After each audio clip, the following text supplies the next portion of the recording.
Hello everyone and welcome back to this beautiful channel जिसका नाम है सब्जेक्ट नोट्स। जहां आज हम एक नया इनिशिएटिव स्टार्ट कर रहे हैं कि जितनी इंटरनेशनल ऑर्गेनाइजेशन है जहां से आपका बैंकिंग एसएससी और स्टेट लेवल में एग्जाम में क्वेश्चन बनता ही बनता है, हम एक एक करके सारी ऑर्गेनाइजेशन जितनी इंटरनेशनल लेवल पे है सबको डिस्कस करेंगे।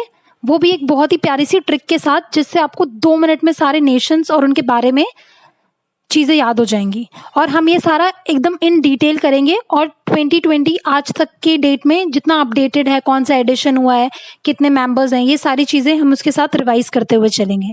तो जो इंटरनेशनल ऑर्गेनाइजेशन हम डिस्कस करेंगे आज वो है आसियान नेशन। आसियान, जो फर्स्ट क्वेश्चन आपसे यहाँ से पूछा जा सकता है वो है इसका फुल फॉर्म या इसकी एब्रीविएशन। तो इसकी जो फुल फॉर्म है वो है association of south east ASEAN nation. अब एसोसिएशन का मतलब क्या होता है? एसोसिएशन का मतलब होता है एक जॉइंट ग्रुप, और यहाँ पे कंट्रीज हैं इसलिए जॉइंट ग्रुप ऑफ कंट्रीज। अब जो सेकंड क्वेश्चन यहाँ से बनता है वो क्या है? वो आपसे पूछा जा सकता है कि आसियान नेशन का हेडक्वार्टर कहाँ पे है। तो इसका हेडक्वार्टर आपको मिलेगा जकार्ता में, जो किसकी कैपिटल है? इंडोनेशिया की। बट अभी जो यहाँ के प्रेसिडेंट हैं जिनका सेकेंड टर्म अभी स्टार्ट हुआ है, जोको विडोडो जी, उन्होंने बोला है कि जकार्ता की जो कैपिटल है अब ये जकार्ता से मूव करके ईस्ट कलिमंतान कर देंगे। तो अब जो इंडोनेशिया है इससे आपसे कौन सा क्वेश्चन एग्जाम में पूछा जा सकता है वो आप सुन लो कि जो इंडोनेशिया है ये आपको कौन से आइलैंड में मिलता है या कौन से आइलैंड पे सिचुएटेड है? तो ये आपको मिलेगा बोर्नियो। ये वर्ल्ड का थर्ड लार्जेस्ट आइलैंड है। फर्स्ट पे आपको मिलेगा ग्रीनलैंड और सेकंड पे मिलेगा न्यू गिनी। अब जो जकार्ता है जो इंडोनेशिया की एट प्रेजेंट कैपिटल है, ये आपको कौन से आइलैंड पे मिलेगा? तो ये आपको मिलेगा जावा आइलैंड पे। अब थर्ड क्वेश्चन जो आसियान नेशन से बनता है वो है इसकी फॉर्मेशन या इसका गठन। तो ये बना था 8 अगस्त 1967 में। जब ये फॉर्म हुआ या इसका गठन हुआ उस टाइम पे इसमें सिर्फ 5 कंट्रीज थी, और वो कौन कौन सी थी? Indonesia, Malaysia, Philippines, Singapore and Thailand. Later on इसमें 5 कंट्रीज और ऐड हुई। कौन कौन सी? ब्रूनी, वियतनाम, लाओस, म्यांमार और कंबोडिया। जो लास्ट कंट्री इसमें ऐड हुई है वो है कंबोडिया, जो कब ऐड हुई है? 1999 में। और टोटल कंट्रीज या मेंबर इस आसियान नेशन में हैं वो कितने हैं? 10। अब इसकी जो फॉर्मेशन है वो हुई थी 8 अगस्त 1967 में। अगर आपको ना याद रहे तो आप इसे ऐसे भी याद रख सकते हैं, जैसे आसियान है ये भी अ से स्टार्ट हो रहा है, 8 अगस्त ये भी अ से ही हो रहा है, तो आप ऐसे रिलेट करके इसे याद कर सकते हैं। अब जो आसियान नेशन है, जो आसियान ये ऑर्गेनाइजेशन है, इसका मेन मोटो क्या है? इसका मेन मोटो है 1 विजन, 1 आइडेंटिटी एंड 1 कम्युनिटी। अभी हमने पढ़ा था इसका मोटो, अब हम पढ़ेंगे इसका ऑब्जेक्टिव। ऑब्जेक्टिव का मतलब होता है कि इसका मेन काम क्या है, क्या जरूरत पड़ गई आसियान नेशन को फॉर्म करने ऐसी गठन की। तो इसका जो मेन ऑब्जेक्टिव है वो है to promote political and social stability among Asia Pacific region और कंट्रीज। अब इसका मतलब क्या है? इसका मतलब ये है जितने भी आसियान नेशन है या एशिया पैसिफिक रीजन में जितनी कंट्रीज हैं उनमें एक पीस, शांति, सोशल वेलफेयर और सिक्योरिटी मेंटेन करके रहे। ठीक है। अब इन चीजों के लिए पैसा भी चाहिए, तो जो बैंक इनको लोन या पैसा प्रोवाइड करता है वो बैंक कौन सा है? ADB, Asian development bank. ठीक है, ये इसको लोन प्रोवाइड करता है। और इसके हेड कौन है? इसके हेड है आसाकावा। ठीक है। और इसका जो हेडक्वार्टर है ये आपको मिलेगा मनीला में, और मनीला किसकी कैपिटल है? ये आपको मिलेगी फिलीपींस की कैपिटल। और इसकी फॉर्मेशन कब हुई थी? इसकी फॉर्मेशन या गठन हुआ था 19 दिसंबर 1966 में। ठीक है। अब ये तो हो गया, ये जो बैंक है ये एशिया पैसिफिक रीजन या कंट्रीज को लोन प्रोवाइड करता है। लेकिन जो बाकी की कंट्रीज रह गई उनको कौन लोन प्रोवाइड करता है? तो उनको लोन प्रोवाइड करता है वर्ल्ड बैंक, जिसका हेडक्वार्टर कहाँ पे मिलेगा आपको? वॉशिंगटन DC, जो किसकी कैपिटल है? USA की। और इसके हेड कौन है? David Malpass. ठीक है। लेकिन इन केस आपसे पूछ लिया जाए कि आसियान नेशन के हेड कौन है, कभी एग्जाम में पूछा नहीं गया बट इन केस पूछ लिया जाए तो आप मार्क करके आएंगे के हेड लिम जॉक होय। ठीक है। अब जो आसियान नेशन है इसी का एक पार्ट या हिस्सा आपको देखने को मिलेगा RCEP। ये हम इसलिए डिस्कस कर रहे हैं क्योंकि हाल ही में जो कंट्रीज से बाहर हुई है वो है इंडिया। पहले इसमें 16 कंट्रीज थी, अब इंडिया के बाहर होने के बाद इसमें अब 15 कंट्रीज रह गई हैं और अभी 2020 में ही इंडिया इससे बाहर हुआ है। तो पहले तो आपसे पूछा जा सकता है कि इसका फुल फॉर्म क्या है। तो इसका फुल फॉर्म आप मार्क करके आएंगे, रीजनल कॉम्प्रिहेंसिव इकोनॉमिक पार्टनरशिप, या इसे हम FATA भी कहते हैं। अब FATA का फुल फॉर्म क्या है? इसका फुल फॉर्म है फ्री ट्रेड अग्रीमेंट। अब हम इसके बारे में बात करेंगे कि ये क्या है। पहले हम इसके मेंबर्स देख लेते हैं। तो जितने आसियान नेशन 10 है, मैंने अभी आपको बताया, वो प्लस चाइना, ऑस्ट्रेलिया और इंडिया अभी इसमें से बाहर हुआ है, जापान, साउथ कोरिया और न्यूजीलैंड, ये इसके मेंबर्स हैं। अब FATA से आप समझते क्या है? FATA का मतलब होता है फ्री ट्रेड अग्रीमेंट। इसका मतलब ट्रेड का मतलब क्या होता है? ट्रेड का मतलब होता है व्यापार, ठीक है। जो 10 कंट्रीज हैं ये आसियान और बाकी की ये जो जितनी कंट्रीज हैं, अगर इंडिया इस पे साइन कर देता है तो इसका मतलब China, Australia, Japan, south Korea और न्यूजीलैंड और बाकी की ये जो 10 कंट्रीज हैं आसियान की, इनसे कोई भी बाहर से इंपोर्ट होती है चीज, जो इंपोर्ट होती है जब चीजें, उनपे एक टैरिफ, एक टैक्स लगता है, वो नहीं लगाया जाएगा। तो विदाउट टैक्स ये अपना कोई भी सामान इंडिया में बेच सकते हैं। अब आपको पता है यहाँ पे चाइना बैठा हुआ है। चाइना हमेशा घटिया क्वालिटी की चीजें बनाता है। सपोज करो इंडिया ने 50 रुपए की कोई टूथपेस्ट बनाई, ठीक है, वो हमारी कंट्री में 50 रुपए में बेच रहा है इंडिया, बट वही सेम टूथपेस्ट लेकिन घटिया क्वालिटी की चाइना 10 रुपए में बेच रहा है। अब आपको पता है अगर एक आम इंसान, एक नॉर्मल इंसान कोई टूथपेस्ट खरीदने जाएगा तो वो तो 10 रुपए की खरीदेगा, है ना। तो यहाँ पे इसकी वजह से इनका माल बिक रहा है और हमारी कंट्री में हमारा माल नहीं बिक रहा।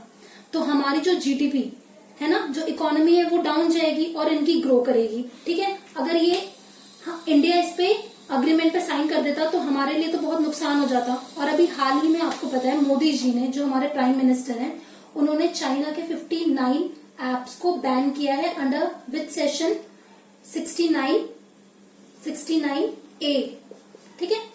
और अगर इंडिया इस पे साइन कर चुका होता तो अभी आपको पता है कि देश में बायकॉट चाइना और इनकी जितने भी सामान है और जितनी भी चीजें हैं उनको अब यूज करना बंद कर रहे हैं। अगर इंडिया सपोज इस पे फ्री ट्रेड अग्रीमेंट पे साइन कर देता तो इनके पास एक रिटर्न में एक प्रूव हो जाता कि नहीं, आप ऐसा नहीं कर सकते और ये ऐसे ही चीजें करते और घटिया माल हमें प्रोवाइड करते। तो इसलिए RCEP से बाहर होने का मेन रीजन यही था इंडिया का।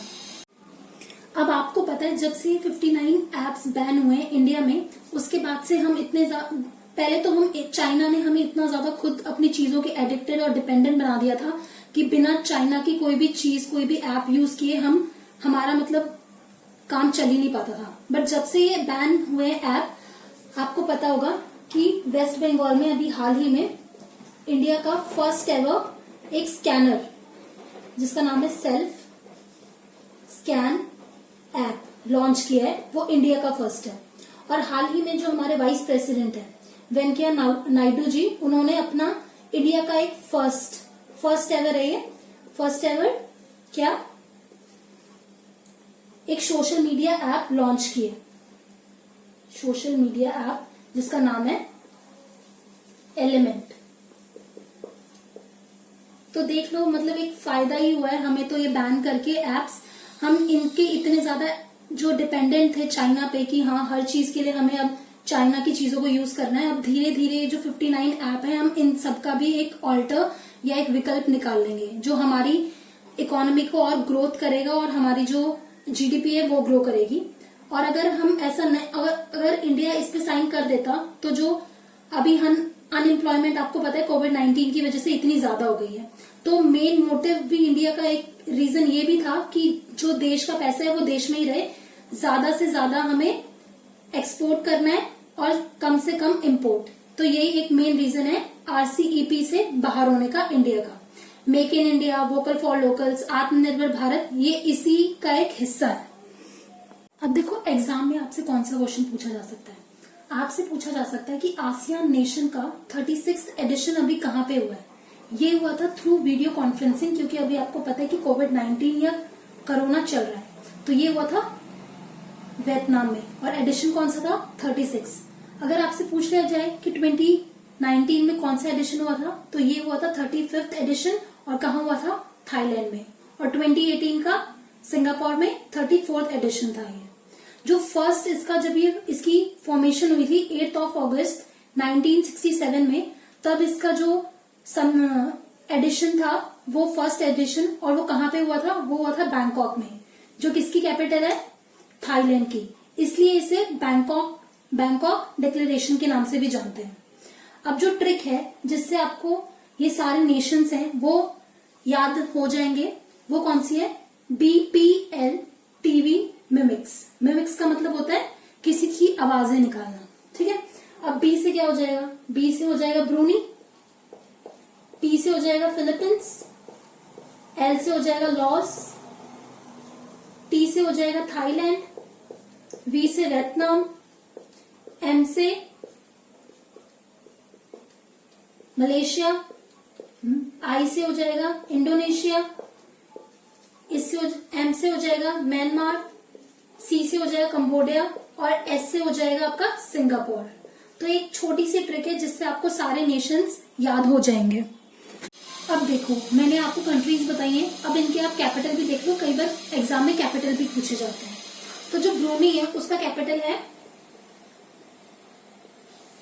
बैंदर सेरी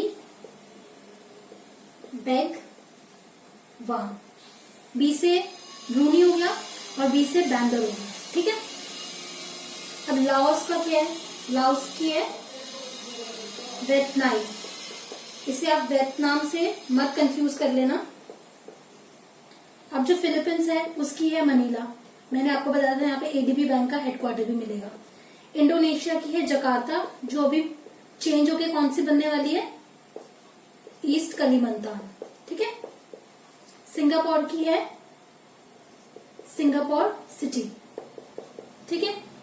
अब थाईलैंड की है बैंकॉक, फर्स्ट एडिशन यहीं पे हुआ था इसलिए इसे बैंकॉक डिक्लेरेशन के नाम से भी जानते हैं। अब मलेशिया की क्या है? मलेशिया की है कुआला लंपुर, ठीक है।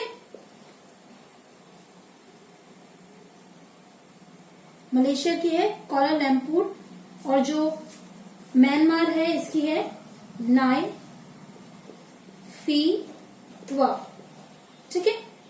इस कंबोडिया की है फेनम फेन। वियतनाम की है हनोई, जो 2020 वाला एडिशन है आसियान का वो यहीं पे हुआ है। आप जब भी कोई ऑर्गेनाइजेशन पढ़ते हैं ना, तो 4 से 5 क्वेश्चन ही उसमें से बनेंगे। सबसे पहले तो देखो कैसे आपको याद करना है। आप जैसे हम आसियान ऑर्गेनाइजेशन कर रहे हैं, ये लिख लो हेडक्वार्टर कहाँ पे है। सबसे पहले ये पॉइंट, कितने मेंबर्स हैं, कब फॉर्म हुआ था, ठीक है। इसका कोई मोटो हो तो वो, मेन ऑब्जेक्टिव क्या है, और एडिशन, ठीक है। कौन सा एडिशन जो करंट अभी जैसे 2020 चल रहा है, कौन सा एडिशन था ये? आसियान का 36। और ट्रिक मैंने आपको जो बताई इसके मेंबर्स की, कि कौन कौन से मेंबर्स इसमें आते हैं, उसकी ट्रिक। बस ये 4 से 5 क्वेश्चन ही ऑर्गेनाइजेशन से बनते हैं, जिसको आपको ध्यान में रखना है। कुछ नहीं करना, सारा स्टैटिक का पार्ट है। बस ये जो ट्रिक है वो याद में रखना, और जो एडिशन है बस ये खुद को अपडेट करते रहना कि कौन सा एडिशन कब हुआ है, ठीक है। आई होप आपको वीडियो पसंद आया होगा। अगर आपको वीडियो पसंद आया तो प्लीज इसे शेयर, सब्सक्राइब और लाइक करना मत भूलिएगा। Thank you.